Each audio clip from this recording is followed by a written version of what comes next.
My name is Diana Myers. I'm 28 years old, and 15 years ago, my own parents threw me out of the house when I was just 13. Last week, they showed up at my Uncle Harold's will reading, the man who raised me for the past 15 years, with confident smiles and a private attorney, absolutely certain they'd walk out with millions. But when attorney Margaret Morrison opened that sealed envelope and began reading, those smiles vanished. And when she reached Clause 7, my mother, the woman who once declared I was no longer her daughter, shot to her feet, her face chalk white, her mouth hanging open in disbelief. Before I tell you what happened next, if you enjoy stories about justice and family boundaries, take a second to like and subscribe, but only if you genuinely connect with this story. Where are you watching from right now, and what time is it there? Drop a comment and let me know. To understand why my mother reacted that way, I need to take you back to the summer of 2010 when I was a 13-year-old girl who believed she was the root cause of every problem in her family. Growing up in a modest house in Southeast Portland, I learned early that love in our family wasn't distributed equally. My father, Richard Myers, worked as an auto mechanic at a shop downtown. He was a man of few words, and most of those words agreed with whatever my mother said. My mother, Sandra, worked the checkout line at a grocery store and ran our household with the precision of someone who always knew exactly who deserved what. My sister Tiffany was 2 years older than me. She had Mom's golden blonde hair, Mom's bright blue eyes, Mom's easy laugh. Everyone said so. "Tiffany looks just like you did at her age, Sandra." And Mom would beam. I look like our late grandmother, Dad's mother. Brown hair, brown eyes, quiet disposition. Mom never said it was a bad thing. She just never said much about me at all. The differences showed up everywhere. For Tiffany's 15th birthday, Mom threw a party with 15 guests, a 3-tier cake from the bakery on Hawthorne, and a karaoke machine rental. For my 13th birthday, 3 months later, it was the 4 of us around the kitchen table with a marked-down cake from the grocery store where Mom worked. The frosting said "Happy Birthday" with no name, a generic leftover from someone else's canceled order. I didn't realize what was happening until I was 12. That's when I discovered Tiffany had a college savings account that had been opened when she was 5 years old. 8 years of deposits, thousands of dollars. I asked Mom why I didn't have one. She looked at me like the question surprised her. "Tiffany needs money for college," she said. "You'll figure something out. You're good at adapting." That was the first time I understood my place in this family. I was the spare child, kept around but never truly wanted.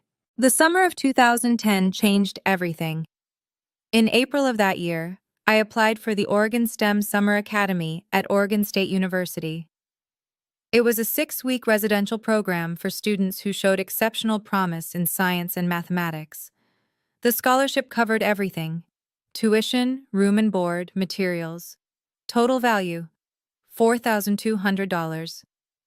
I didn't tell anyone I applied. I'd learned not to get my hopes up out loud in that house. On May 15th, the acceptance letter arrived. Out of over 2,000 applicants from across Oregon, 50 students had been selected. I was one of them.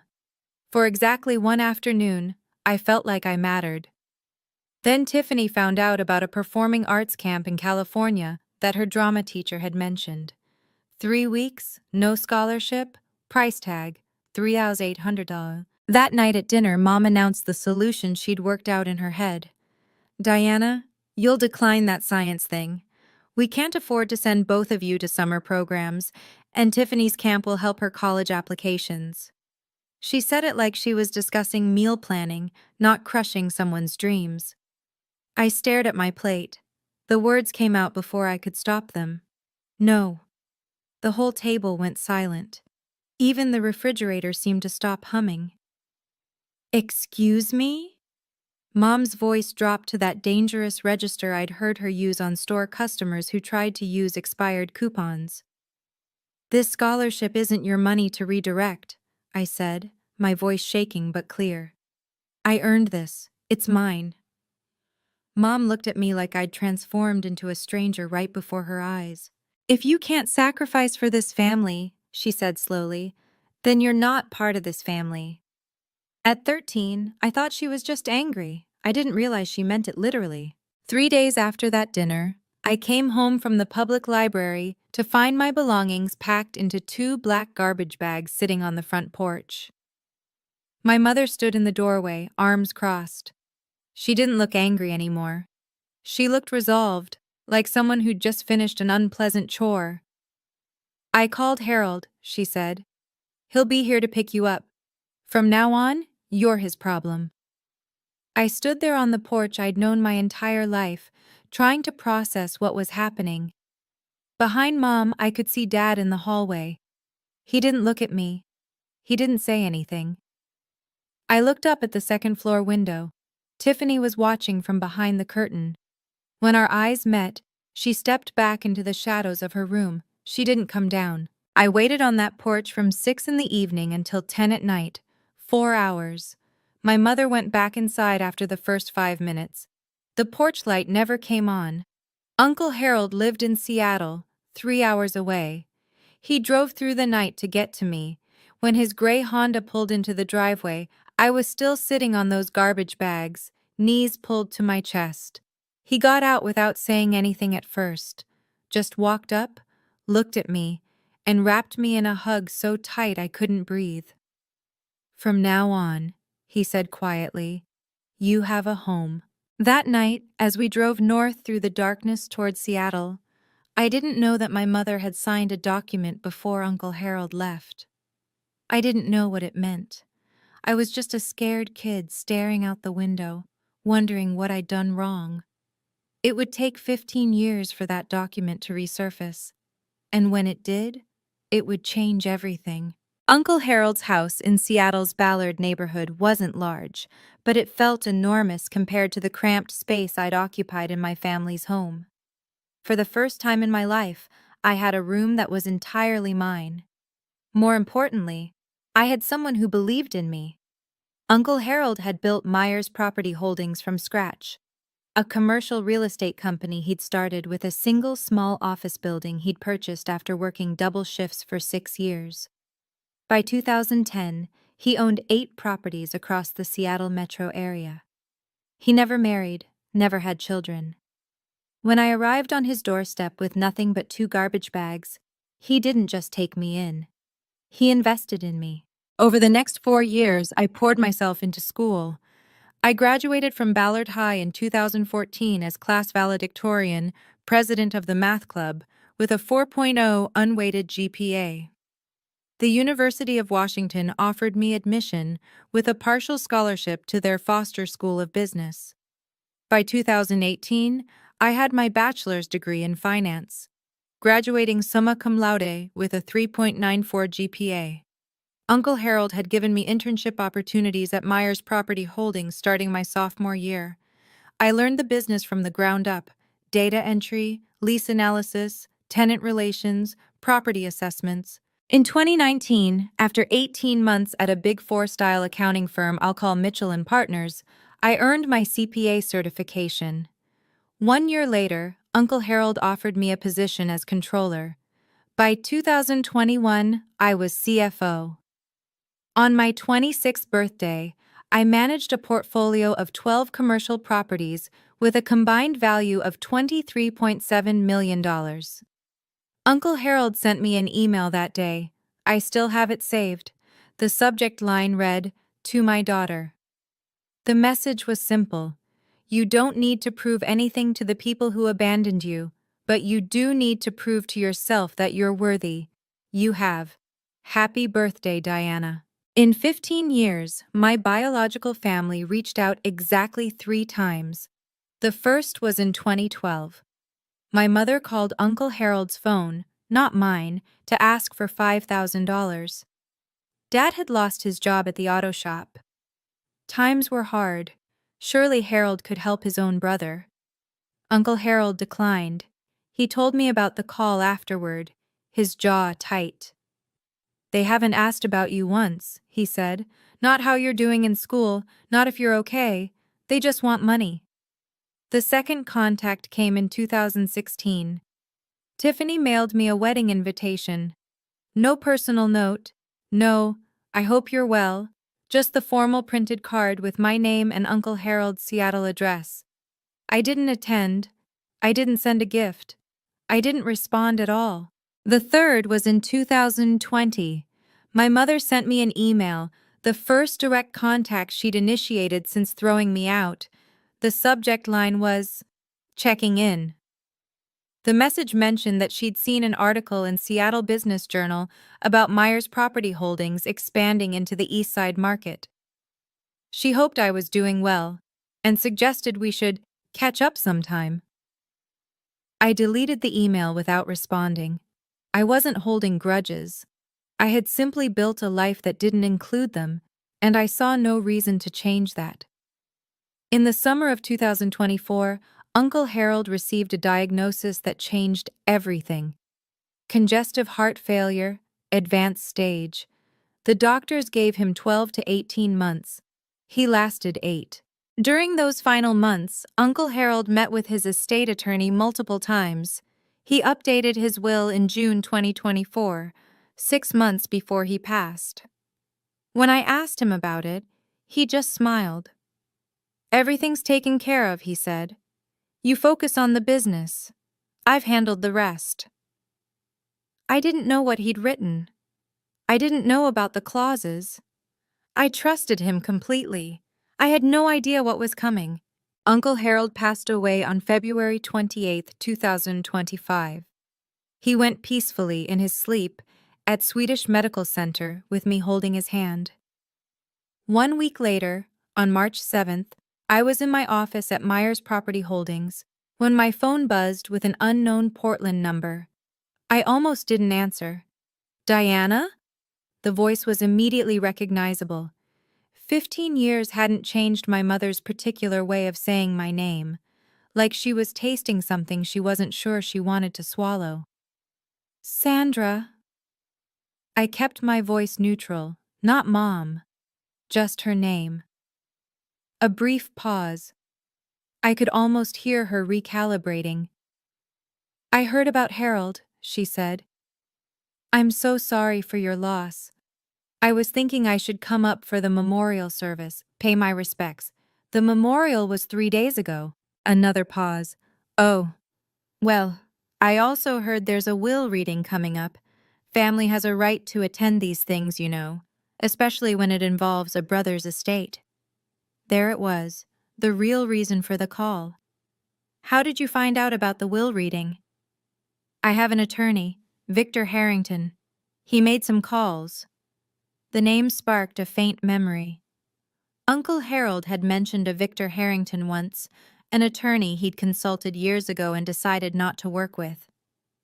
I spoke to Margaret Morrison, Uncle Harold's estate attorney, the next morning. She confirmed my suspicions. Sandra had hired Victor Harrington to file a claim challenging the will. Their grounds, undue influence, alleging that I had manipulated a sick man in his final months. They were also demanding to attend the will reading as immediate family members of the deceased. I stared at the photo of Uncle Harold on my desk. In the picture, he was smiling. Almost like he'd known this would happen. Almost like he'd planned for it. Margaret Morrison's office occupied the 47th floor of the Columbia Center, Seattle's tallest building. Through the floor-to-ceiling windows, you could see all the way to Mount Rainier on a clear day. March 10th wasn't clear. Rain streaked the glass as Margaret laid out the situation.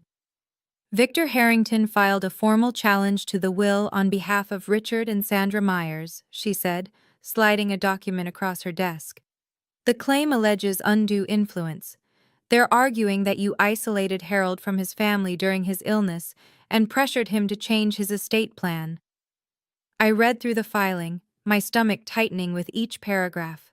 "They're demanding 50% of the estate," Margaret continued.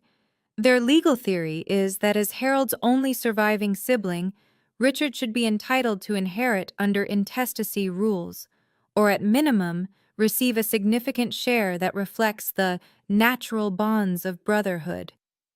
Natural bonds, I repeated. Richard and Harold hadn't spoken in 8 years before I came to live with Uncle Harold.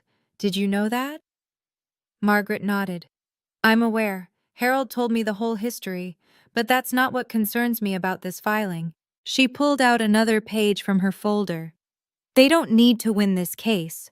If this goes to litigation, the estate could be frozen for 12 to 18 months during discovery and trial. Meanwhile, the properties need management, tenants need attention, bills need to be paid. A protracted legal battle could cost hundreds of thousands in legal fees and potentially devalue the entire portfolio. So they're betting I'll pay them off to make them go away. That's the strategy, Margaret agreed. It's not unusual in estate disputes. I looked down at the challenge filing. In the section describing our family history, Sandra had written that I had abandoned my family and exploited Harold's loneliness. The woman who threw me out was claiming I abandoned her. Do you have any documentation about your circumstances in 2010? Margaret asked. Anything that establishes what actually happened when you went to live with Harold? I thought back to that night on the porch, the garbage bags, the 4-hour wait, Uncle Harold arriving in the darkness. I was 13, I said. I didn't exactly keep records. Harold did. Margaret was already reaching for her phone. She dialed her assistant and asked for a specific file number from the archives. 20 minutes later, her assistant returned with a yellowed folder. Margaret opened it carefully, scanning the contents. Then she looked up at me with an expression I couldn't quite read. Diana, did you know about this? She slid the document across the desk. The header read, Voluntary Relinquishment of Parental Rights and Transfer of Guardianship. Dated July 15, 2010. The document stated that Richard James Myers and Sandra Ellen Myers, being of sound mind, voluntarily relinquished all parental rights and responsibilities for their minor daughter, Diana Marie Myers, and transferred full legal guardianship to Harold Raymond Myers. At the bottom were 4 signatures: my mother's, my father's, Uncle Harold's, and a notary public from King County, Washington. File number 2010 GH 5847. They didn't just kick you out, Margaret said quietly. They legally gave you up. They signed away their parental rights. As far as the law is concerned, Sandra and Richard Myers stopped being your parents the moment they signed this document. My hands were trembling.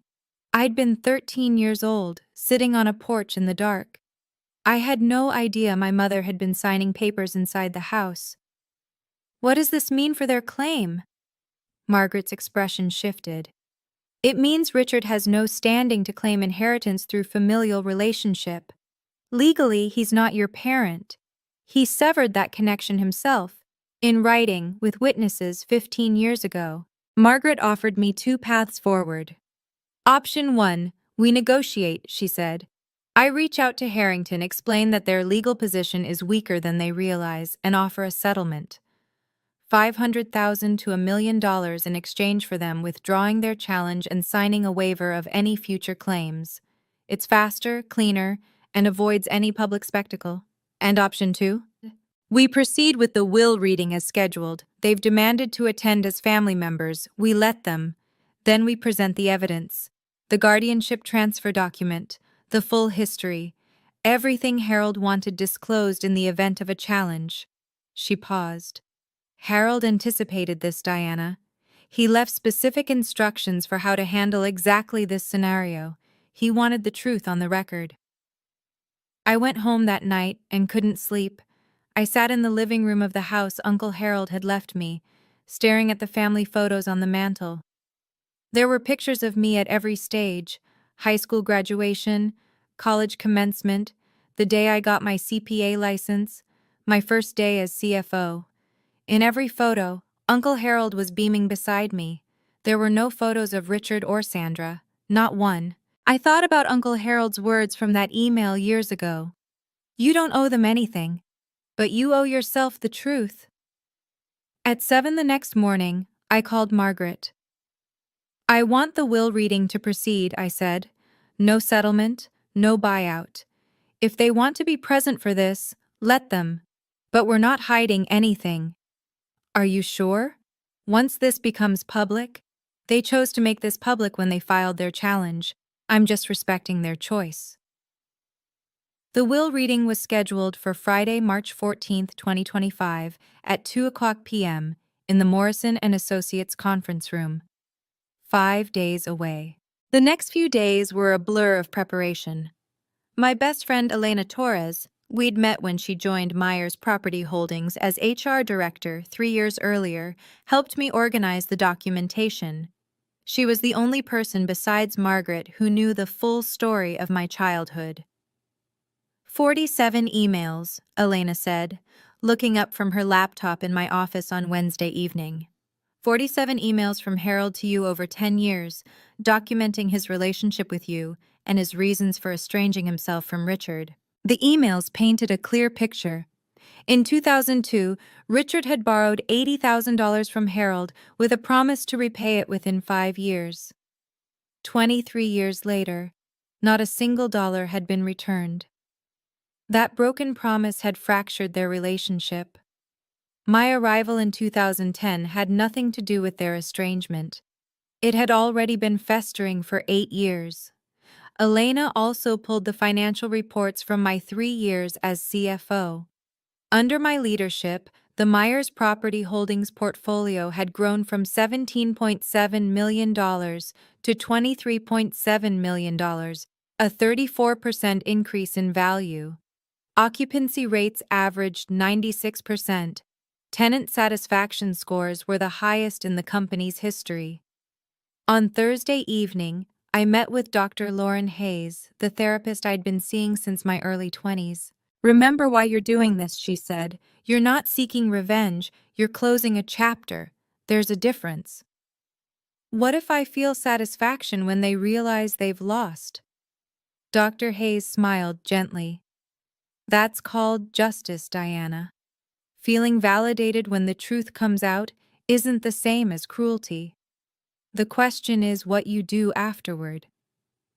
I drove home that night through Seattle's rain-slicked streets, thinking about her words. I looked in the bathroom mirror before bed. She has no power over you anymore, I told my reflection. Only you get to decide your story now. Friday was coming, and I was ready. Okay, let me pause here for a second. If you've made it this far, and you're wondering how I handled what came next, drop a comment with your prediction. What do you think Sandra did at the will reading? And if this story resonates with you, if you've ever had to set boundaries with family, don't forget to subscribe. We're just getting to the part you've been waiting for. Now back to that Friday afternoon. The Morrison and Associates conference room occupied a corner of the 47th floor, with floor-to-ceiling windows offering panoramic views of Elliott Bay and the Olympic Mountains beyond. On a clear day, it would have been breathtaking. On March 14, 2025, the sky was overcast, the water a steel gray that matched my mood.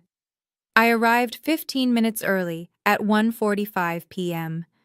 I wore a navy blue tailored suit. Professional, understated. My hair was pulled back in a simple bun. I'd learned from Uncle Harold that the most powerful people in the room never needed to announce themselves. The conference room could seat 20 at the main table, with additional chairs arranged along the walls. When I entered, 14 people were already present. Margaret Morrison sat at the head of the table with 2 junior associates. Thomas Graham, the senior auditor from Mitchell & Partners, who had handled Uncle Harold's accounts for a decade, occupied a seat near the window. Representatives from 3 charitable organizations filled several chairs: Seattle Children's Hospital, Habitat for Humanity Northwest, and the Olympic National Park Foundation. Uncle Harold had been a significant donor to all 3 for over 20 years. 5 senior staff members from Myers Property Holdings sat together near the door. They'd worked with Uncle Harold for years and had known me since my intern days. Margaret caught my eye and nodded toward a seat at the center of the table, directly across from where she would be reading the will. I took my place, arranging the folder of documents Elena had prepared in front of me. Through the glass wall of the conference room, I could see the elevator lobby. At 2:03 p.m., the elevator doors opened. My mother stepped out first. Even from across the floor, I could see she'd dressed for the occasion. Black dress, pearl necklace, full makeup. Behind her came my father, my sister, and a man in an expensive suit carrying a Mont Blanc briefcase. The show was about to begin. Sandra Myers entered the conference room like she owned it. That was always her way, projecting confidence she hadn't earned, claiming space she hadn't been given. She wore a black dress that looked new, and her pearl necklace caught the overhead lights as she surveyed the room with a practiced expression of dignified grief. Behind her, my father Richard shuffled in wearing a gray suit that didn't quite fit anymore. He'd gained weight in the years since I'd seen him.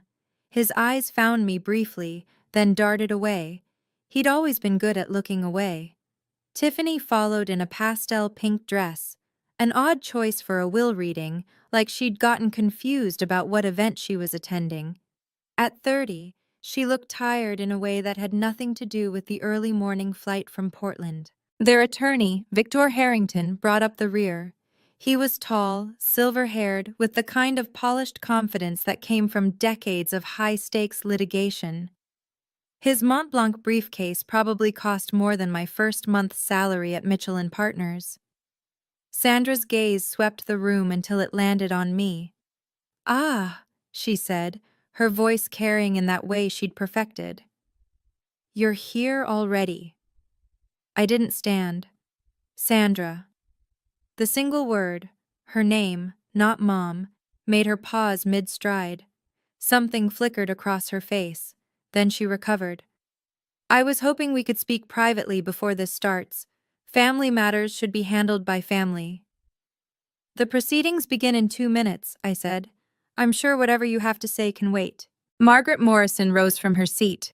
"Mrs. Myers, Mr. Myers, Ms. Myers, Mr. Harrington, there are seats arranged for attending parties along the wall. The main table is reserved for beneficiaries and estate representatives." Sandra's jaw tightened visibly. She'd expected a seat at the center of things. Instead, she was being directed to the margins. She wasn't even at the table. Sandra didn't take her seat quietly. Instead, she detoured past the representatives from Seattle Children's Hospital, pausing to introduce herself with an expression of practiced sorrow. "I'm Sandra Myers," she said, loud enough for most of the room to hear. "Harold's sister-in-law. We were quite close for many years, before this unfortunate estrangement." She glanced meaningfully in my direction. The hospital representative, a woman in her 50s named Dr. Patricia Wells, nodded politely but said nothing. Sandra continued, undeterred. "It's so tragic how some people come into a family and create division. Harold was such a generous man, so trusting, perhaps too trusting." I kept my eyes on my folder. I didn't respond. I'd learned long ago that Sandra fed on reactions. Tiffany, settling into a chair against the wall, added her piece. "Uncle Harold used to visit us in Portland all the time when we were kids. I don't understand why she gets to sit up there and we're back here."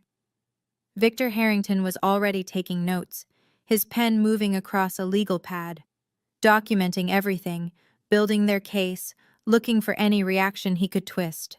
I gave him nothing. Sandra took her seat beside Tiffany, but she wasn't finished. As Margaret organized her papers at the head of the table, Sandra's voice cut through the quiet room once more. "A child who's been rejected by her parents usually has a reason. I just wish Harold had seen through her the way we did. A mother always knows." The words hung in the air. Several people in the room shifted uncomfortably. Thomas Graham, the auditor, was staring at Sandra with open disbelief. I looked at her, really looked at her, for the first time in 15 years. She hadn't changed at all. the same certainty, the same need to control the narrative, the same absolute conviction that she was the victim. Margaret cleared her throat. "It's 2:10, we'll begin." Margaret Morrison broke the seal on a large envelope with the careful precision of someone who had performed this ritual hundreds of times. "This is the last will and testament of Harold Raymond Myers," she began, her voice carrying the formal weight the moment demanded. "Born July 4, 1953, deceased February 28, 2025. This document was executed on June 18, 2024, and represents the final expression of Mr. Myers's wishes regarding the disposition of his estate." Sandra sat forward slightly, her pearl necklace catching the light. Margaret continued reading the preliminary sections. Article 1 confirmed Harold's identity and residence. Article 2 declared him to be of sound mind. Margaret noted that a psychiatric evaluation had been conducted by Dr. Stephen Park on June 10, 2024, 8 days before the will was signed. The evaluation confirmed Mr. Myers possessed full testamentary capacity and was under no undue influence at the time of execution, Margaret read. I caught Sandra exchanging a glance with Victor Harrington. They'd been banking on challenging Harold's mental state. This documentation complicated their strategy. Article 3 revoked all prior wills and codicils. Then Margaret turned to Article 4, the inventory of assets.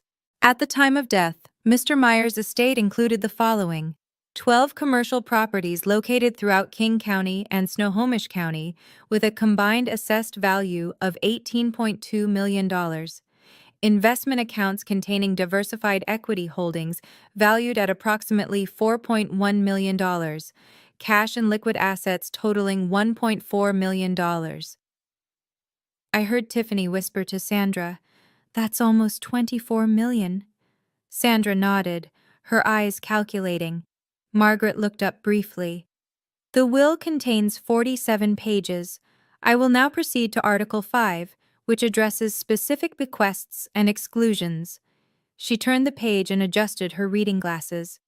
Article 5, regarding Richard James Myers, brother of the deceased. Sandra actually smiled. She wouldn't be smiling for long. Margaret's voice was steady as she read the opening line. "I make no provision in this will for my brother, Richard James Myers, for the following reasons, which I wish to be read aloud and entered into the record." Sandra's smile flickered. Margaret continued reading Harold's words. "First, in March of 2002, Richard borrowed $80,000 from me with a written promise to repay the full amount within 5 years. 23 years have passed. Not $1 has been returned. I have retained the original promissory note as documentation."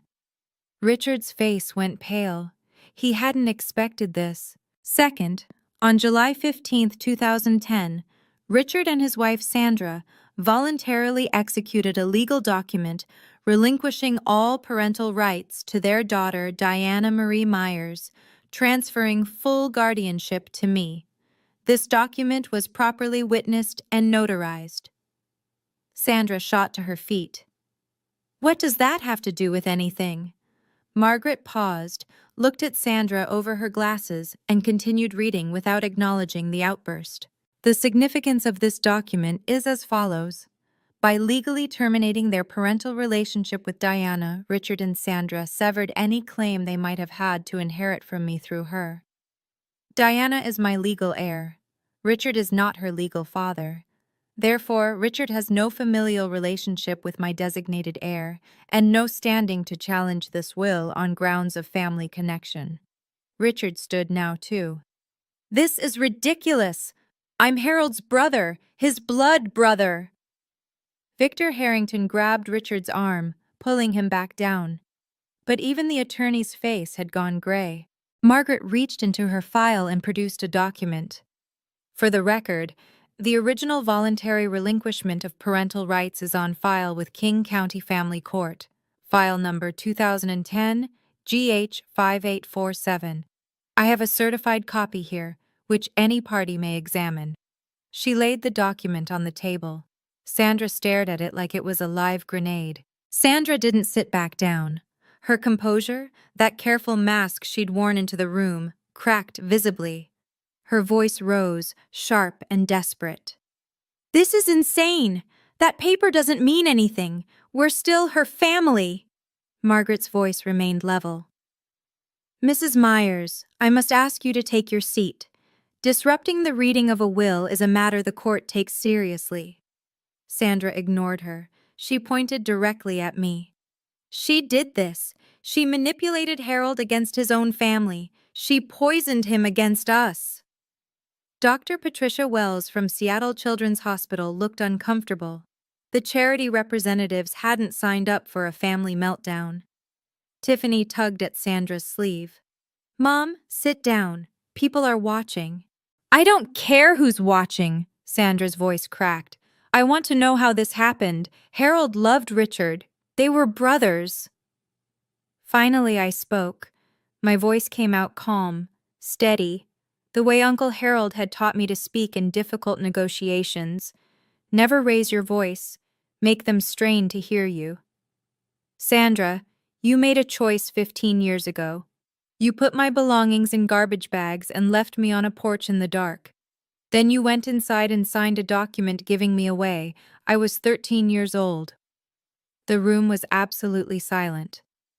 "That was your decision," I continued. "Not mine, not Uncle Harold's, yours. Everything that's happening today is simply the consequence of what you chose to do that night." Sandra's mouth opened, but no words came out. I looked at her steadily. "I don't hate you, but I also don't owe you anything. You made sure of that when you signed that paper." Victor Harrington was writing furiously on his legal pad, though I couldn't imagine what strategy he thought he could salvage. Margaret cleared her throat. "If we may continue, I haven't yet read Clause 7. Sandra finally sank back into her chair, but Clause 7 was the one that would truly end her hopes. Margaret turned to page 12 of the will and paused. Then she read the words that would change everything. Article 7, Designation of Sole Beneficiary. The room held its breath. "I hereby bequeath the entirety of my estate, including all real property, investment accounts, liquid assets, and personal effects, to my legally adopted daughter, Diana Marie Myers." Adopted. The word hung in the air like a thunderclap. Sandra's face went white, actually white, like someone had drained the blood from her head. "Adopted?" Richard's voice was hoarse. "Since when?" Margaret answered with the same calm precision she'd used throughout. "Mr. Harold Myers formally adopted Diana Marie Myers on September 12, 2012, when she was 15 years old. The adoption was finalized in King County Family Court, file number 2012 AD 3291. As Mr. and Mrs. Richard Myers had already legally relinquished their parental rights in 2010, no additional consent was required." Tiffany stared at me. "So you're not related to us anymore?" I met her eyes. "Not legally. Not since Mom and Dad signed me away." Margaret continued reading. "Diana is not merely a beneficiary. She is my daughter in every way that matters, legally, practically, and emotionally. She has worked alongside me for years, proven her competence and integrity, and I trust her completely to continue the work I began. There is no one more deserving of this inheritance, and no one I love more." My vision blurred. I blinked back tears. Uncle Harold had never told me about the full language of this clause. He'd kept it a secret, waiting for this moment, knowing it might come. Sandra was shaking her head slowly, like someone trying to wake from a nightmare. "This can't be legal," she whispered. "Victor, tell them this can't be legal." Victor Harrington didn't answer. He was staring at his legal pad, pen motionless. He knew the case was over. Margaret reached into her folder and withdrew a sealed envelope, smaller than the others. "There's one more item," she said. Mr. Myers left a personal letter for Diana, with instructions that I offer to read a portion aloud during this proceeding, if Diana consents. I nodded, not trusting my voice. Margaret opened the envelope carefully and unfolded a single handwritten page. Uncle Harold's familiar script filled the paper, the same handwriting I'd seen on birthday cards and emails and notes left on my desk over 15 years. Margaret began to read. Diana, if this letter is being read aloud, it means things happened exactly as I expected. Your biological family showed up looking for money they never earned from a man they never cared about. I'm sorry you have to go through this, but I also know you're strong enough to handle it. A soft sound escaped Sandra's throat, almost a whimper. You came to me as a wounded child, thrown away by people who should have protected you, but you didn't let that define you. You transformed your pain into determination, your loneliness into independence, your rejection into resilience. I have never been more proud of anyone in my entire life. Margaret's voice softened slightly as she continued.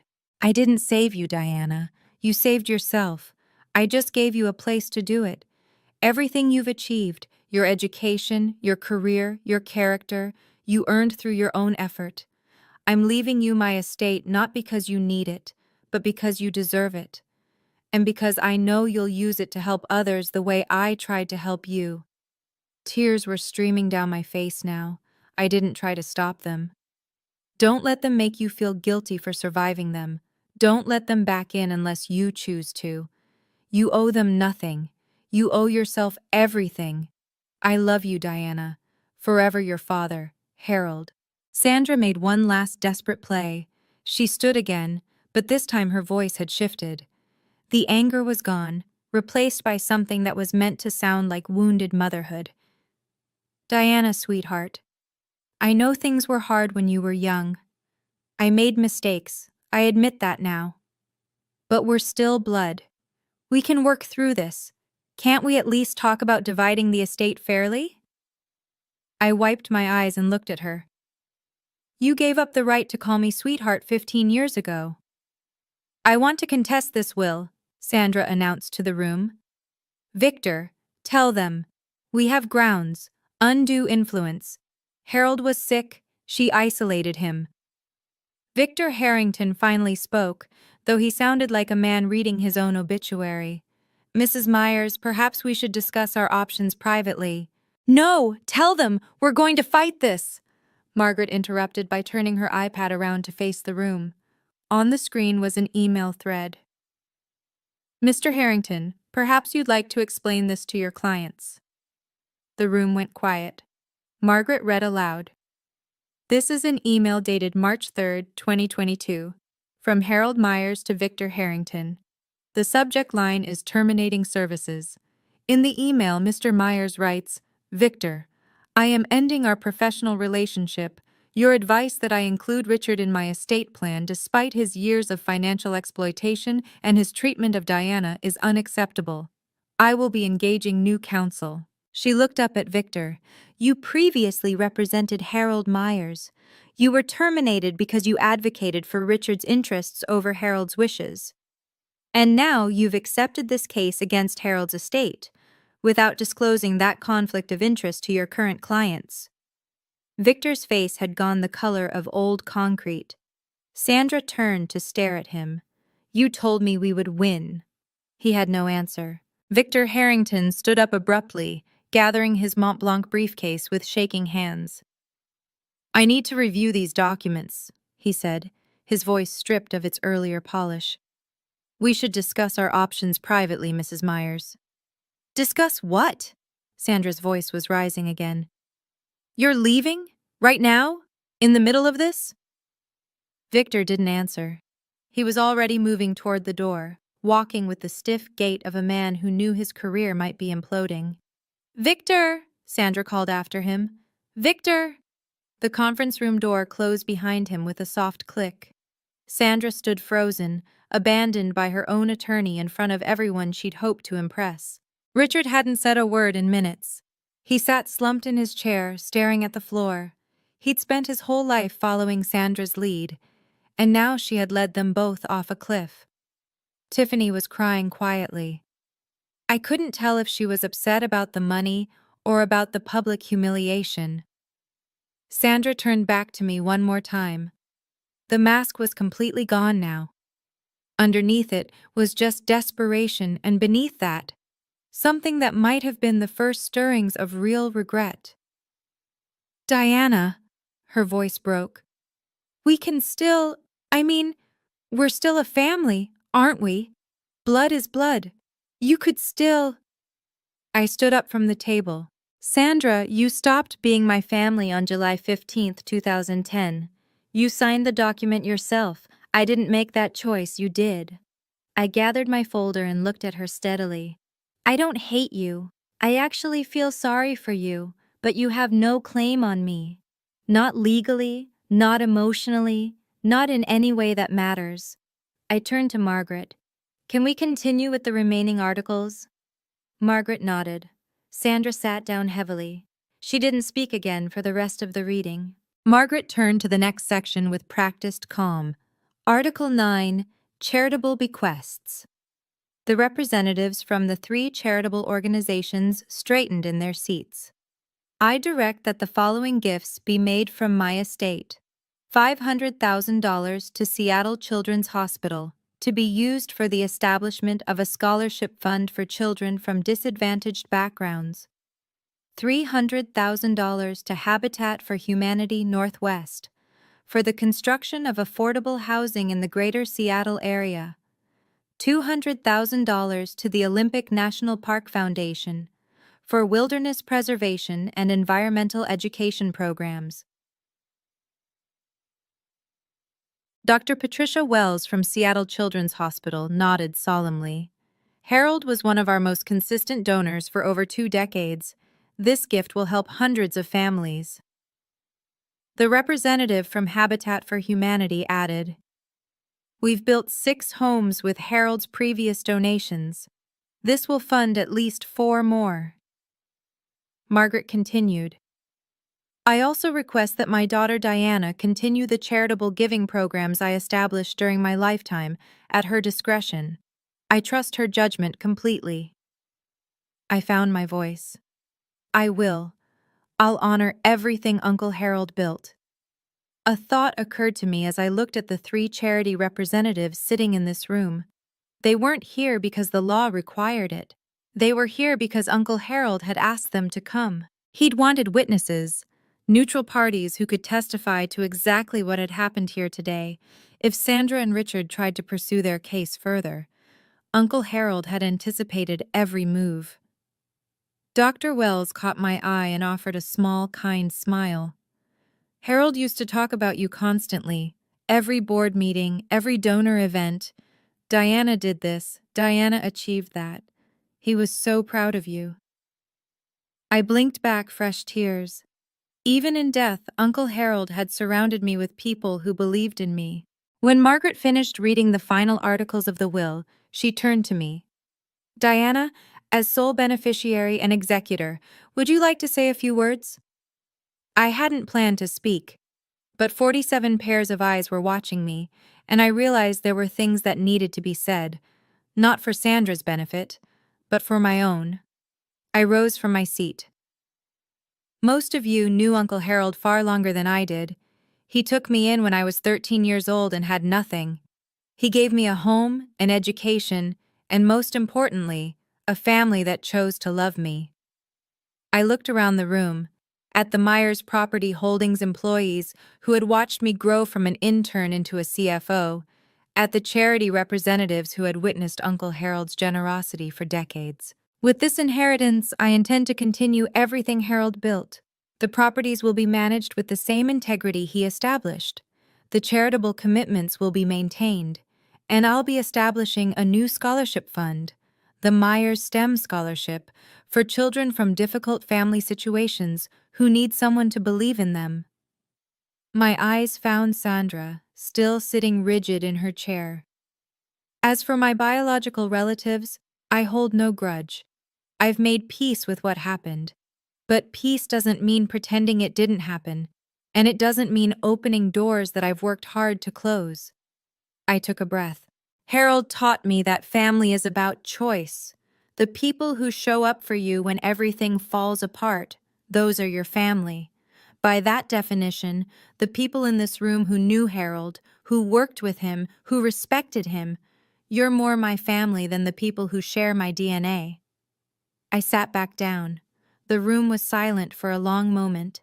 Then Thomas Graham, the auditor, began to clap. Others followed. Sandra didn't move. Margaret formally concluded the reading at 3:47 p.m. The will has been read in its entirety. All legal requirements have been satisfied. Ms. Myers, you may contact our office next week to begin the transfer process. The estate should be fully settled within 14 business days. People began to rise, conversations murmuring to life around the room. Sandra stood slowly, like a woman who had aged 10 years in 2 hours. Richard was already shuffling toward the door, not looking at anyone. Tiffany gathered her purse and followed her father without a word. Sandra lingered. She turned back to look at me one final time. Her makeup had smeared slightly around her eyes. The confident woman who had entered this room expecting millions now looked diminished, smaller somehow. She opened her mouth as if to say something. I saw her lips form what might have been the beginning of "I'm sorry." But then she closed her mouth, turned away, and walked out. I watched her go. This woman who had thrown me away like damaged goods, who had signed papers to make it legal, who had shown up 15 years later, expecting to profit from her cruelty. I felt a brief flicker of something. Not satisfaction exactly, not vindication. Something more complicated. The strange emptiness that comes when a chapter finally closes. Dr. Wells from Seattle Children's Hospital approached me as the room cleared. "Harold talked about you every time we met," she said, shaking my hand. "He told me once that taking you in was the best decision he ever made. I can see why." She pressed a business card into my palm. "When you're ready to discuss that scholarship fund, please call me directly." Elena appeared at my side, squeezing my arm. "You did it," she said quietly. "Harold would be so proud." I looked at the photo of Uncle Harold I'd brought with me. I hoped she was right. I need to take a breath here for a second.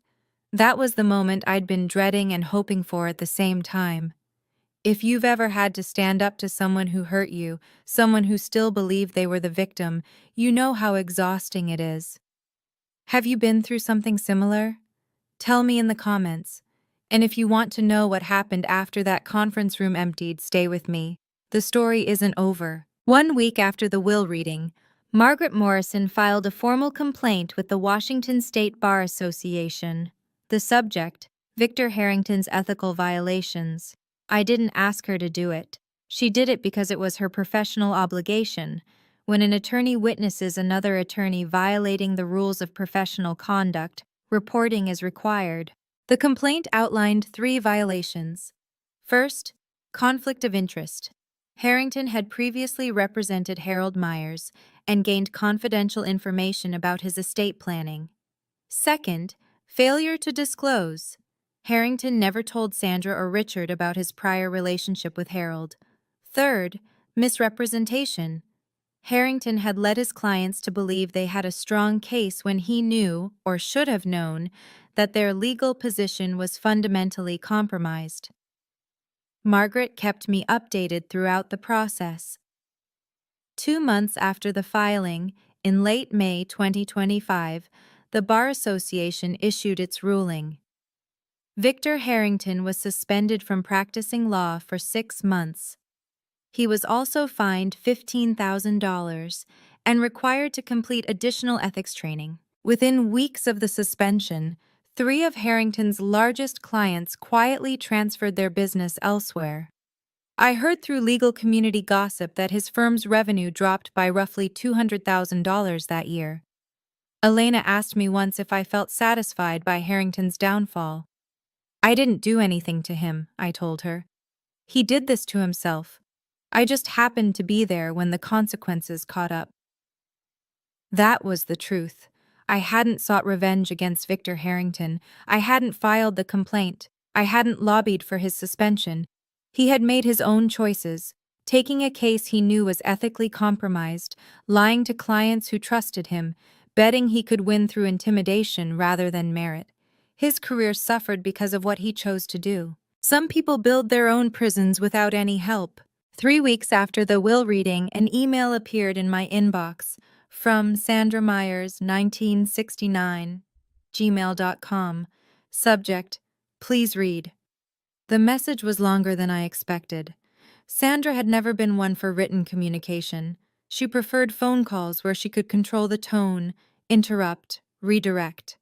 Diana, I know you probably won't read this, but I need to say some things. I've been thinking about what happened at the will reading. I was angry, and I said things I shouldn't have, but I want you to know that I understand now that I made mistakes when you were young. I was overwhelmed. Your father and I were struggling financially. Things got away from us. I'm not asking for money, I'm asking for a chance to make things right. We're still family, Diana. Blood doesn't just disappear because of legal papers. I'm your mother. Nothing can change that. Can we talk? I think if we just sat down together, we could work through this. I love you. I always have. Mom. I read the email 3 times. Then I called Dr. Hayes, my therapist, and read it to her over the phone. What do you notice about the email? She asked. I thought about it. She acknowledges mistakes but doesn't name what they were. She blames circumstances, financial struggles, being overwhelmed. She says she's not asking for money, but then pivots to working through this. And she still calls herself mom, even though she signed away that right. What do you want to do? I took 2 days to write my response. It was 4 sentences long. Sandra, I've read your email. I forgave you a long time ago, for myself, not for you. But I don't want a relationship with you. Please don't contact me again. She didn't reply. I felt no guilt, only clarity. 2 months after the will reading, a letter arrived at my Seattle address. Not an email. An actual letter, handwritten on plain paper, stuffed into a slightly wrinkled envelope with a Portland postmark. The return address listed T. Warren. Tiffany had taken her ex-husband's name when she got married. I opened it reluctantly, expecting more manipulation. What I found was different. Diana, I'm not writing this to ask for anything. I don't want money. I don't want forgiveness. I just need to say something I should have said 15 years ago.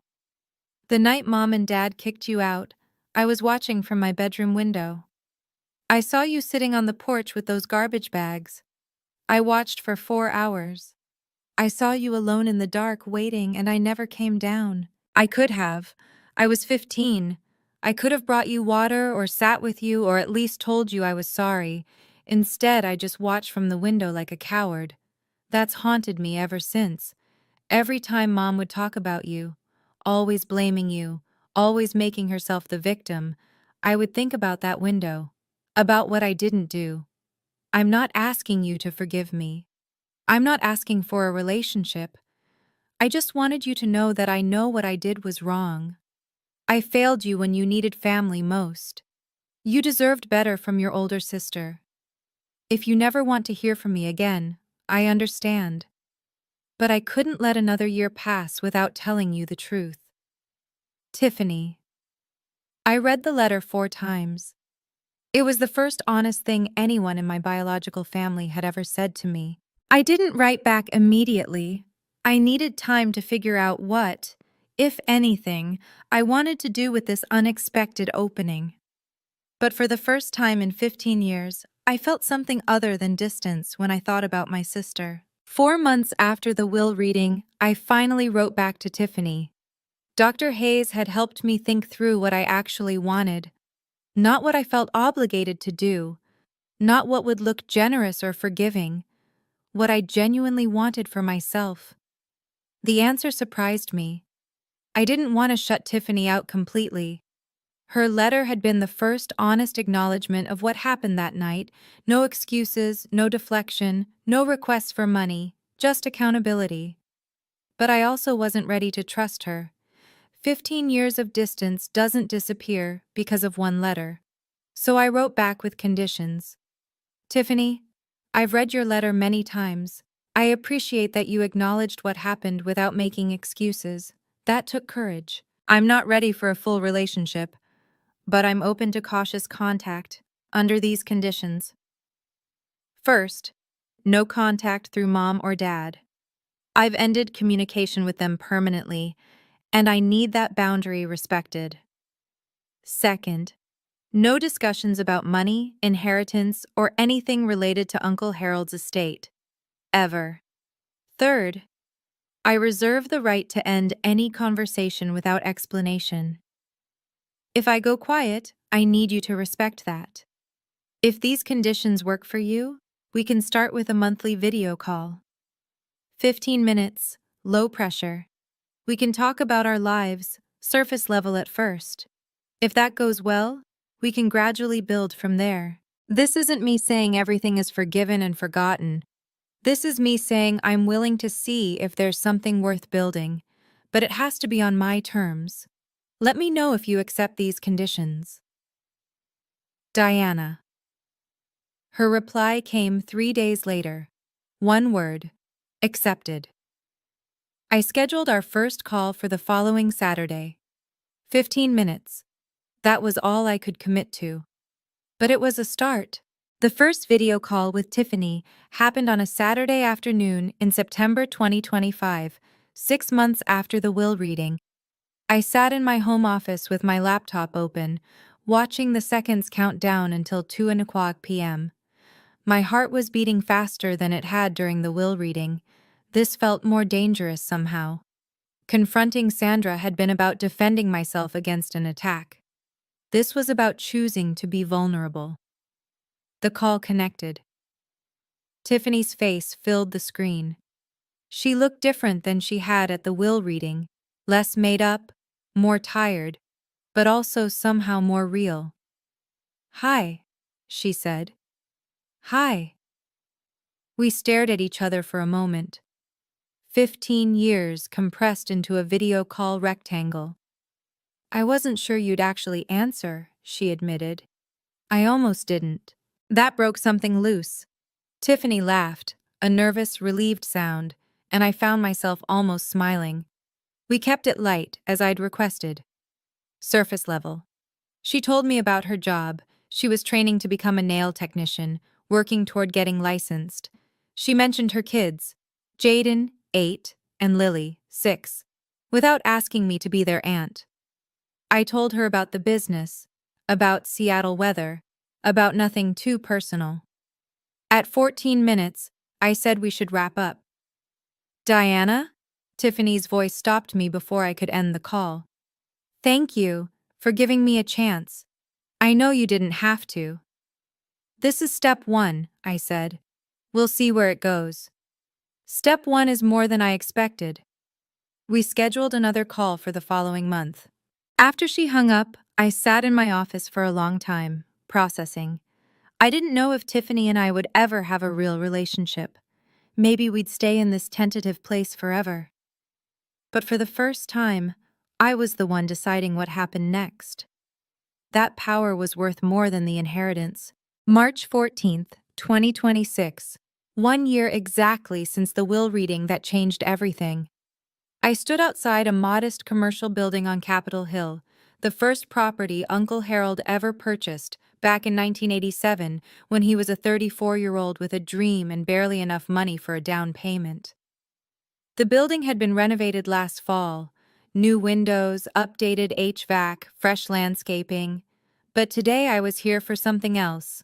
A bronze plaque had been mounted beside the main entrance, the Harold R. Myers Building, in memory of a man who chose love over blood, 1953 to 2025.